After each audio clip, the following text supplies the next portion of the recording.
Hyderabad Malakpet police station పరిధిలో ఘోర ప్రమాదం జరిగింది. స్కూటీపై వెళ్తున్న దంపతులను దిల్సుఖ్ నగర్ డిపోకు చెందిన బస్సు ఢీకొట్టడంతో అక్కడికక్కడే దుర్మరణం చెందారు. ఏపీలోని ఎన్టీఆర్ జిల్లా జగ్గయ్యపేటకు చెందిన తిరుపతిరావు, వెంకటమ్మ దంపతులు దిల్సుఖ్ నగర్ పరిధి కొత్తపేటలో నివసించే కుమార్తె వద్దకు వచ్చారు. కుమార్తెకు చెందిన యాక్టివా బండి మీద ట్యాంక్ బండ్ చూసేందుకు వెళ్లారు.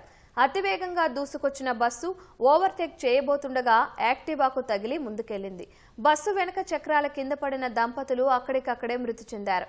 స్థానికులు డయల్ 100కు సమాచారం ఇవ్వగా కేసు నమోదు చేసుకున్న పోలీసులు దర్యాప్తును చేపట్టారు.